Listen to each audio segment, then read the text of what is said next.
Assalamualaikum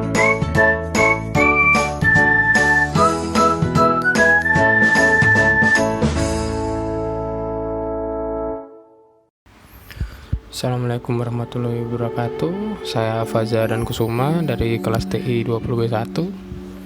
Di sini saya akan menjelaskan materi tentang kapasitor yang ada pada mata kuliah Fisika 2 dengan dosen pengampu Bapak Ari Yuneldi. Yang pertama, sejarah kapasitor. Sejarah kapasitor ini berawal dari penyediaan listrik yang tidak ada cara untuk dapat menyimpan muatan listrik dalam waktu yang lama. Bahkan ketika benda bermuatan diletakkan pada tempat isolasi, muatan akan cenderung bocor.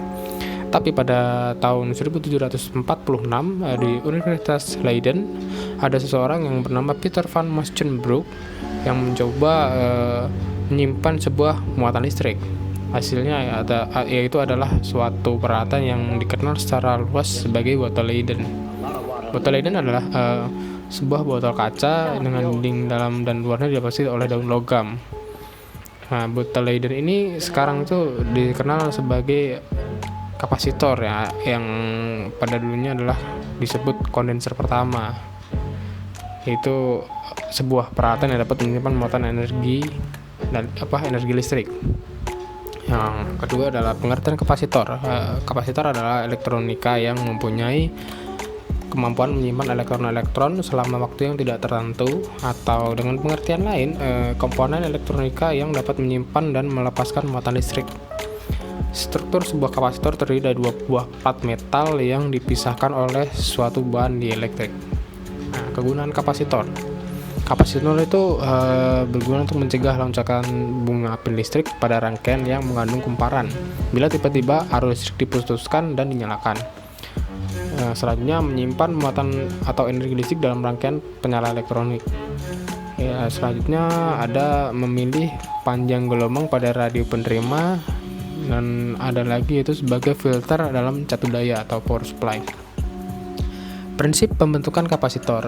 Jika dua buah plat atau lebih yang berhadapan dan dibatasi oleh isolasi, kemudian plat tersebut dialiri listrik, maka akan terbentuk kondensator atau isolasi yang menjadi batas antara kedua plat tersebut dinamakan dielektrum. Bahan dielektrum yang digunakan berbeda-beda sehingga penamaan kapasitor berdasarkan bahan dielektrumnya. Nah, luas plat yang berhadapan bahan dielektrum dan jarak kedua plat mempengaruhi nilai kapasitansinya.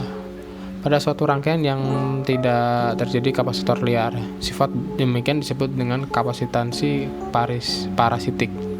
Penyebabnya adalah komponen-komponen yang berdekatan pada jalur penghantar listrik yang berdekatan dan gulungan-gulungan yang berdekatan. Di situ ada gambar yang menunjukkan bahwa ada dua buah plat yang dibatasi udara. Jarak kedua plat dinyatakan sebagai D dan tegangan listrik yang masuk. Adapun jenis-jenis kapasitor yang tergantung dari bahan dielektriknya. Itu ada 3, yaitu yang pertama elektrostatik, yang kedua ada elektrolitik, dan yang terakhir ada elektrosemikal. Kapasitor elektrostatik atau dalam bahasa Inggris elektrostatik ya, adalah komponen kapasitor yang dibuat dari bahan dieлекtriknya dari keramik, film, dan mika. Keramik dan mika adalah bahan yang populer serta murah untuk membuat kapasitor yang kapasitansinya kecil. Nah, di sini ada jenis-jenis kapasitor elektrostatik. Ada keramik kapasitor yang terbuat dari titanium asid, barium untuk dielektriknya, ada multilayer keramik, ada polypropylen kapasitor, ada kapasitor mika, dan polyester film kapasitor. Selanjutnya kapasitor elektrolitik. Kapasitor elektrolitik terdiri dari kapasitor yang bahan dieлекtriknya adalah lapisan metal oksida. Umumnya kapasitor ini termasuk kapasitor dengan polar tanda plus dan minus di badannya. Mengapa kapasitor ini memiliki polaritas? Karena proses pembuatannya menggunakan elektrolisa sehingga terbentuk kutub positif anoda dan kutub negatif katoda. Nah, di sini ada jenis-jenis kapasitor elektrolitik.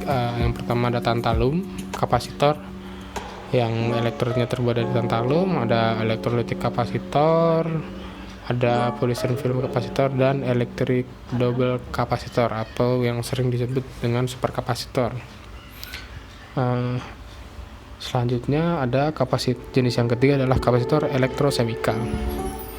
Termasuk kapasitor di sini adalah baterai dan aki. Pada kenyataannya baterai dan aki ini adalah kapasitor yang sangat baik karena memiliki kapasitansi yang besar dan arus bocor yang sangat kecil, atau arus bocor biasanya disebut dengan leakage current.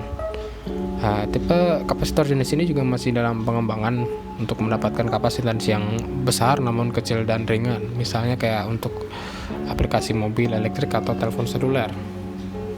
Nah, di sini ada rangkaian kapasitor. Yang pertama, rangkaian kapasitor seri. Rangkaian kapasitor seri, kapasitansi totalnya akan semakin kecil. Di sini ada contoh rangkaian seri.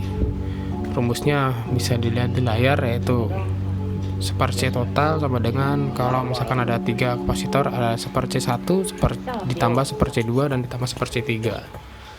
Yang selanjutnya ada rangkaian paralel kapasitor yang memiliki kapasitansi lebih besar secara total. Nah, di sini ada contoh rangkaian kapasitor paralel dan rumusnya tinggal dijumlahkan saja. Misalkan ada 3 seperti yang ada di gambar, jadi C total adalah C1 ditambah C2 dan C3.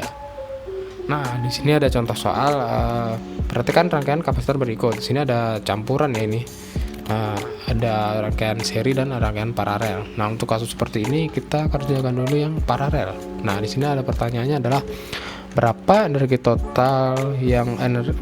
yang tersimpan dalam rangkaian kapasitor tersebut. Oke, mari kita jawab.